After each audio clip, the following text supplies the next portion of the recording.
shawaalixaa aanaa aadaa bargaatti loltoonni miseensota raayyaa ittisa biyyaa ta'an sadii mootummaa aangorra jiru ganuun fedhii isaaniin waraana bilisummaa Oromootti makamuun ibsame. Odeessi waraana bilisummaa Oromoo zoonii gidduu galeessaatti raadiyoonni dirree shaggar qaqqabee akka addeessutti loltoonni mootummaa sadii miseensota raayyaa ittisa biyyaa ta'an sadii Toleeraa Abdiisaa, Fo'aad Muhammadee fi Obsaa Tashoomaa torban kana keessa aanaa aadaa bargaatti fedhii isaaniin waraana bilisummaa Oromoo naannoo sana keessa socho'utti makamaniiru. Odeessichi akka eerutti loltoonni mootummaa waraana bilisummaa Oromootti makaman kunneen ilmaan Oromoo waraana mootummaa keessatti gidira uummata Oromoo irra ga'aa jiru hubatanii hammeenyummaa fi diinummaan sirnichaa sirriitti galeef akka ta'an ibseera. Mootummaan bilxiginnaa ilmaan Oromoo waraana isaa keessa jiran ija shakkii guddaa waan qabuuf dhiibbaa itti hammeessuun eegumsa itti cimsee malee loltoonni sirnichaa sabaan Oromoo ta'an hedduun jaalatanii achi keessa taa'aa akka hin jirree fi carraa argatanitti itti fayyadamanii sirnicha gananii ba'uu akka fedhan loltoonni mootummaa waraana bilisummaa Oromootti makaman kunneen dubbachuu maddi raadiyoonii dirree shaggar mirkaneesseera. Loltoonni kunneen hidhannoo guutuu kanneen akka qawwee turkii sadii fi rasaasa kaartaa sadii waliin waraana bilisummaa Oromootti makamuun beekameera. Itti aanaa fi itti gaafatamaan damee siyaasaa waraana bilisummaa Oromoo zoonii gidduu galeessaa kaaba lixa shaggar Boorii Lammii dhimmichi dhugaa ta'uu fi simannaan bareedaan taasifamee fi wabootti makamuu isaanii karaa fuula feesbuukii isaatii dabalee ibseera. Gara fuula duraattis loltoota haqa sabaa isaanii hubatanii gara qabsoo waraana bilisummaa Oromootti dabalamuu fedhaniif balballi isaanii banaa ta'uu eereera.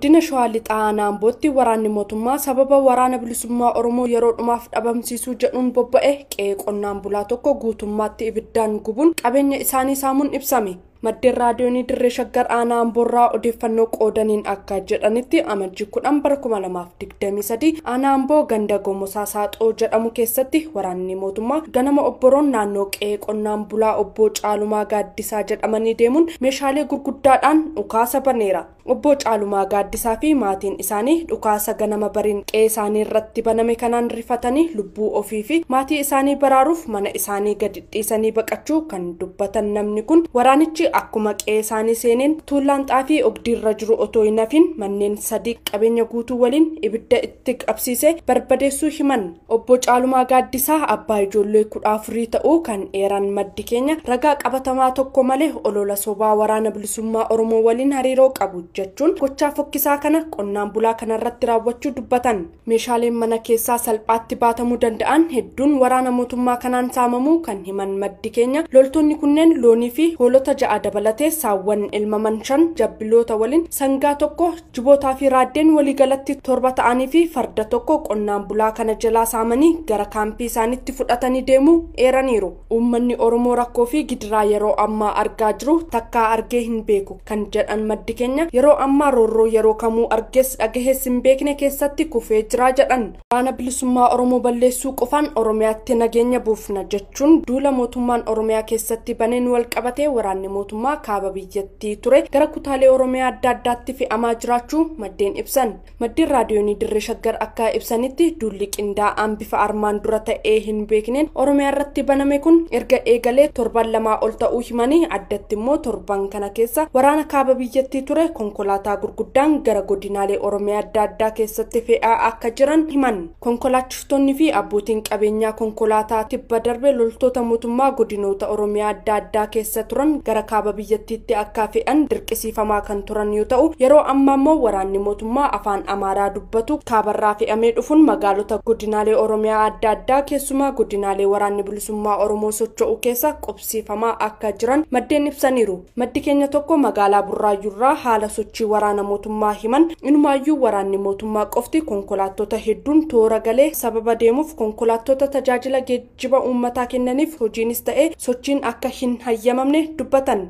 Keessumaa waraanni mootummaa gara lixa Oromiyaa Wallagga Bahaa Horroo Guduruu Wallaggaa Wallagga Lixaa fi Qeellam Wallaggaatti akkasumas kibba Oromiyaa Gujii Lixaa Gujii Bahaa fi Booranatti fi giddu galeessa Oromiyaa Shawaa Kaabaa Shawaa Lixaa Shawaa Bahaa fi Shawaa Kibba Lixaa fe'amaa jiru kan yeroo kamurraa adda ta'uu fi uummata nagaa balaa guddaaf saaxiluu akka danda'u yaaddoo qabaachuu himan. bifuma wal fakkaatuun kibba bahaa Oromiyaa Arsii lamaanii fi Baalee lamaan akkasumas bahaa Oromiyaa Harargee lixaa fi Harargee bahaa keessatti waraanni lakkoofsaan hedduumina qabu fe'amaa jiraachuu maddeen keenya adda addaa ibsaniiru. Dhimma kanaan wal qabatee rogeeyyiin siyaasaa adda addaa mootummaan Bilxiginnaa maqaa Oromoo dhahachaa waraana kaabaa karaa nagaan furuun Oromiyaa keessatti maqaa waraana bilisummaa Oromoo balleessuutiin uummata Oromoo irratti duula duguggaa sanyii labsuun diinummaa daangaa darbee akka ta'e ibsanii jiru. Inni maree bulchiinsa magaalaa Finfinnee sirna barnootaa afdaneessummaa qorachiisaa ture wal qabate manneen barnootaa magaalittii jalatti argaman keessatti afaan Oromoo afaan Amaaraa waliin akka afaan lammaffaatti akka barsiifamu murtee dabarseera. Bulchiinsi magaalichaa sirna barnootaa afdaneessaa qorachiise keessatti barattoota afaan dhalootaa isaanii Amaariffateef afaan Oromoo akka afaan lammaffaatti akka kennamuuf murtee kana dabarse. Akkasumas warra afaan dhalootaa isaanii Oromiffateefis afaan Amaaraa afaan lammataa ta'ee akka barsiifamu murtaa'eera. Kotobee Metropolitan Universitytti Director Post Graduate Studies kata'anii fi qorannoo kanarratti kan hirmaatan Dr. Yosef Beeko hojiirra oolmaa sirna barnootaa afdaneessa kanaan uummanni magaalaa Finfinnee keessattuu barattoonni carraa guddaa kanaan dura dhabanii turan argamsiisaaf jedhan waayilakoo Biraanuu Gammachuutu dubbise. Egaa kaayyoon isaa afdaneessummaan faayidaa dhaluma namaatiif qabu. Sanii wal qabata tokko kanaadha. Ammaffaa mirgaa wal qabata. Sadaffaan immoo hariiroo hawaasummaatiin wal qabata. Biyya keenya keessatti waa'ee afdaneessummaan kun yeroo baay'ee rakkoo kan ta'e maali yoo jenne mirga walqixxummaa sani.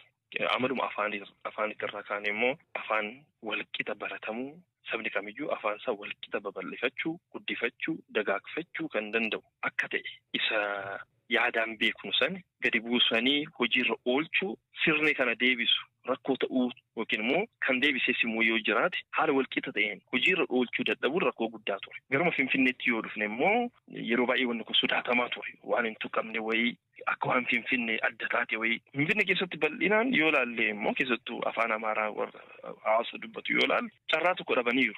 Carraan kun maali? Afaan saniin ala afaan biyya keessaan biraan namoonni dubbanne hawaasa hedduu jira bal'inaan. Jaalannis jibbinnis maalinni wanni dhugaan tokko jira. Teessoo isaas godhatee naannoo Oromiyaan wiirtuu isaati. Asii hojii hojjechaa jira. Dhaabbilee hedduu qabaa. Namoonni hedduu karaan dhufaniiru gara magaalaa kanaa. Amma gargaarmitti dhufaa jira. Hawaasni doominaant ta'e Finfinnee keessa jira. Naannoon isaa immoo doominaant kan jedhu yookiin immoo bal'inarra darbee immoo hawaasa abbummaadhaan naannoo Finfinneetti jiraatu jira afaan Oromootiin wal qabatee jechuudha. Afaan Amaaraatiin namoonni ni baratu. Yes, it's good. Mirgi walqixxummaan afaan Finfinneerra yoo dhufu dhaabbatee jira. Qorannoon keenya kanarraa ka'a.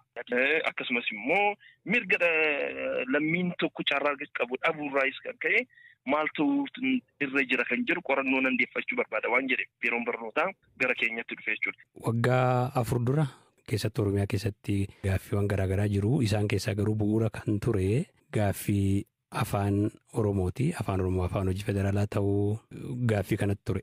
Gaaffiiwwan bu'uuraa dhiyaataa turan keessaa. Qorannoon sirna barnoota haaraa isin amma qorattan kun isa kana bu'uura wayiin kaa'aa yookaan waan akeeku qaba jettu akkamitti? Gaaffii gaariidha. Lammaffaarraa haa ka'u fakkeenyaaf magaalaan Finfinnee yeroodhaa yerootti babal'achaa guddachaa as keessattis immoo waan wayiitis fayyada waan wayiitis miidhaa dhuftee jedhama kan jedhamudha. Hanga fayyadde kan jiru gaaffii guddaa ta'uu danda'a. Egaa maalinni magaalaan Finfinnee yoo babal'achaa deemtu lafa qofa fudhachaa babal'achaa deemti jennee amanna. Hawaasni achirra tures jira. Hawaasni kun hammatamaa dhufe yoo jedhame mirga hawaasni kanaa eegamuu qaba kan jedhu ijjannoo agarsiisa. Qorannoon keenyas kan inni akeeka. Kana hammachaa dhufte yoo ta'e mirgi isaanii akka kabajamu. Lakki kana dhiibaa immoo lafa ishee fudhachaa dhufte yoo jedhame kunis seeraa miti. Kanaaf sooshaal koheeshinii haa uumnu. Kanaaf furmaanni guddaan maali afdaneessummaa hojiirra oolchuudha kan jedhudha. Heeraan wal qabatee waa'ee Finfinnee Oromiyaa waliin qabdu wanni kaa'amee jira. Ispeeshaalii immoo uummata Oromoo fi hawaasa Oromoo waliin waa'een Finfinnee waan baay'eedha. Kanaaf akkana ta'ee wanni kun wal gaarreeffachuu hin qabu.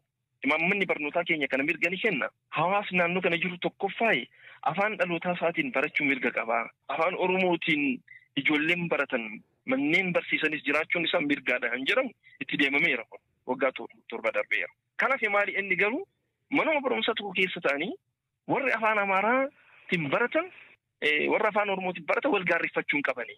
Kanaaf maal ta'uu qaba kan jedhamu gara qorannoo keenyattis kan dhufuudha. maal inni afaan dabalataa ta'ee Finfinnee keessatti afaan Oromoo kennamuu qaba. Kanaaf maali? Paarameetiroonni addunyaa irratti hojiirra oolan qorannoo afaanitti wal qabatee saayinsawa falaasama afaanitti wal qabatee hojiirra oolaniin paarameetirii saniin yoo ilaallamu deebii kana nu kenna. Dinagdeen hawaasummaadhaan, aadaadhaan, amantaadhaan, seenaadhaan walitti dhufeenya jiru wal qabatee yoo ilaalu afaan Oromoon gamma maaliif akka hojiirra kan oolle gaafii guddaa ta'eeti. Kan argamu. Kanaaf qorannoon keenya maal deebisa? Kanarra dhaabannee yoo ilaalu kennamuu qaba kan jedhu kana agarsiisa.